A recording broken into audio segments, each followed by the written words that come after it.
So let's go through the initial 53-player roster. This is going to look different probably by this time tomorrow, certainly over the next few days. They can now start shopping because everybody else is releasing dozens of players officially into the open market. And now Washington gets to pick and choose what they want to do with their last few roster spots. But for the moment, 3 quarterbacks. I always had Josh Johnson in. I know very little attention was paid to the fact it seemed like that Marcus Mariota was dealing with an Achilles. I wonder how different that would have been. But it seemed like everyone just wanted to cut Josh Johnson and either go get someone from outside the building or roll with 2. I'm team 2 quarterbacks if 2 quarterbacks are healthy. But when Mariota's done nothing all preseason on the field and very little on the practice field, and the word Achilles is just being thrown out there and he's not being asked to do anything, sorry, you have to have another guy. That's where I'm at. Yeah, I mean, that to me, it's not necessarily about Daniels. This was a Mariota question, right? Where eventually he'll be fine. I don't know when that is. Because, again, we haven't seen any sample that says he's good to go. And Josh Johnson, now, to me, in week 1, unless something changes, unless Mariota's health improves and he's able to get some reps, he's the guy that's a play away probably in week 1. Running back, no surprise here. 4. Eckler, Krosky Merritt, Chris Rodriguez, Jeremy McNichols. Chalk. No surprise. As soon as Robinson got traded, I think we all knew this is what it was going to look like. You could have maybe said, okay, McNichols, just to save a roster spot somewhere else to the practice squad to start this thing, and we'll elevate him at the start of the year. But they like McNichols a lot. There's really no reason to get cute there. I thought maybe a Hail Mary might be Kaz Allen for special teams, not necessarily to get work in with that group of 4 there. That was a long shot to me, but yeah, that's pretty much chalk, as you said. You heard Mitch mention this. One of the big surprises, wide receivers. So more often than not in the league, you keep 7, not 5. In fact, keeping 6 is kind of the normal number. 5 receivers doesn't really work in this offense. And here's what I mean by that. They ran more no-huddle than anybody in the league last year. In fact, they ran more no-huddle last year than any team since the Eagles when Chip Kelly was coaching them several seasons ago as the fastest recent offense in league history. Their tempo was number 1 in the National Football League last season.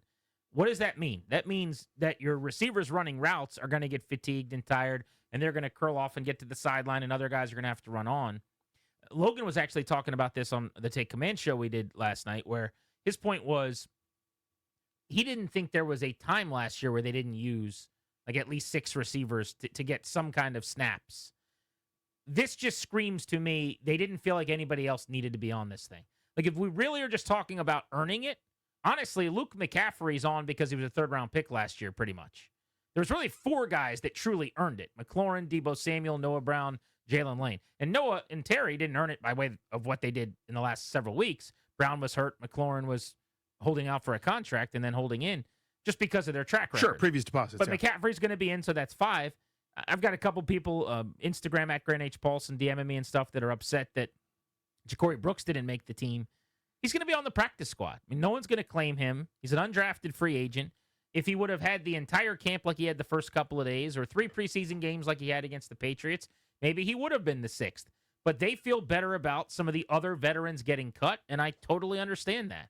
I would bet on a 6th guy being added who will be ahead of McCaffrey, and we'll see, maybe ahead of Lane, depending on who it is, on the depth chart when this thing's all said and done. Yeah, there's going to be another Noah Brown, I think, at that position, right? Whether it's, someone that gets cut or a small deal gets made, et cetera. I think they've made room for that player. Again, that is not a great list of depth right there. I think there are 3 guys, really, that trust is the wrong word. Let me try to rephrase it. McLaurin, Samuel, and the upside of Jalen Lane is enticing. I like Noah Brown fine. How could you count on Noah Brown for 17 weeks? Just given what we've seen here and given there's a reason he was available initially to Washington last year at this time. It's because of that track record of not being able to count on him week in and week out. And Luke McCaffrey hasn't shown a ton. I would anticipate another move is coming here sooner rather than later.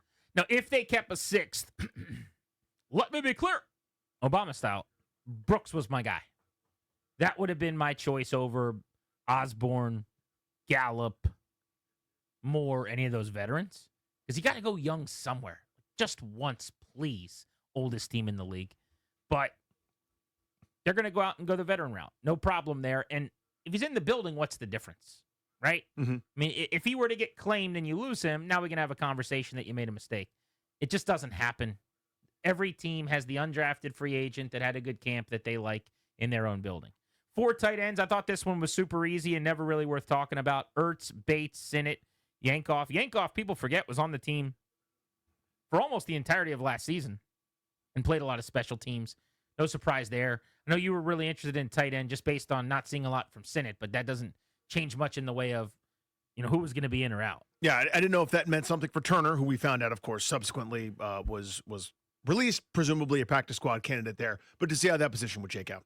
Offensive line, they ended up keeping 9 because Cosme went to PUP.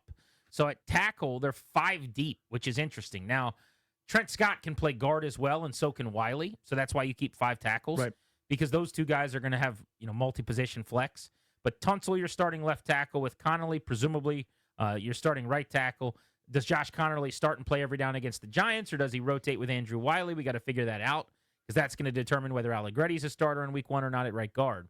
Because I would think if Connerly's at right tackle without a rotation, then Wiley would start over Allegretti at right guard. But regardless, Tunsil, Connerly, Wiley, Trent Scott, George Fent, who they brought in here, all of those guys make the team as tackles, with Scott and Wiley being guard eligible. On the interior, Tyler Biotish at center, Brandon Coleman, the starting left guard. Allegretti may start at right guard in week 1. And then survivor, Chris Paul.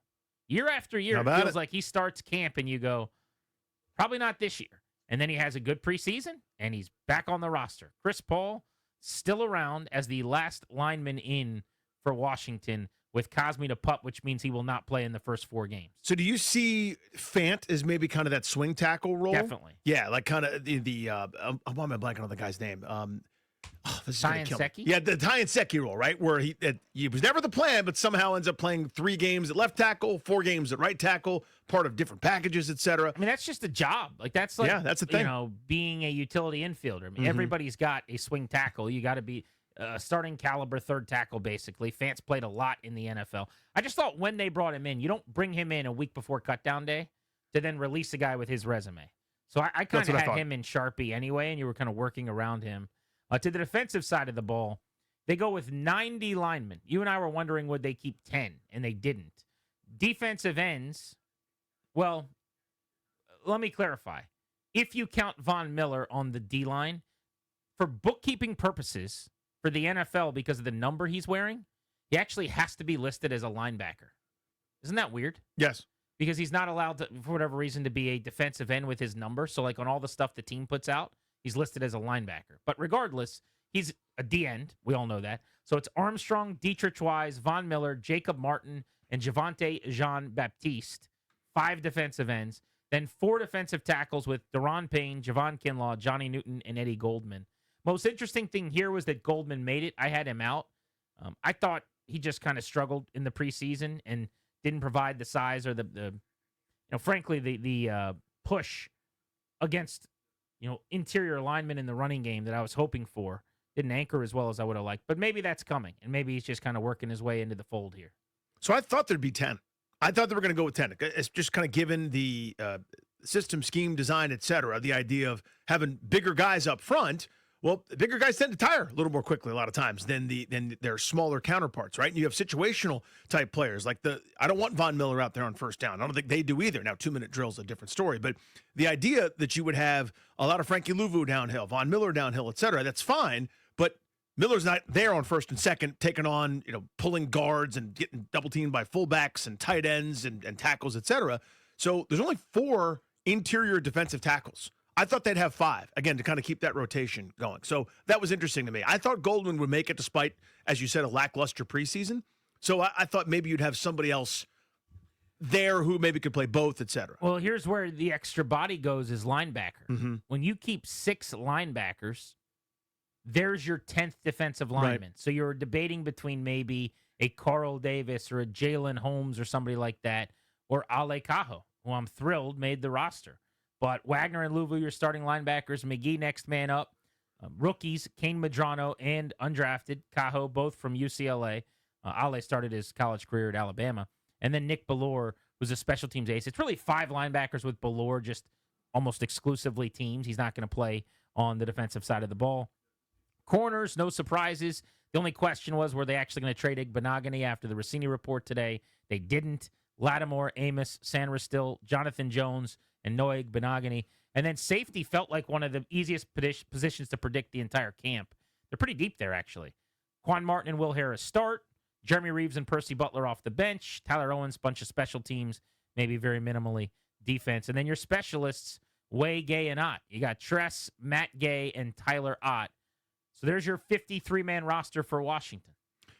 Again, the questions or the quote-unquote issues, and I don't know how deep you want to go on that, it's the back of the roster stuff.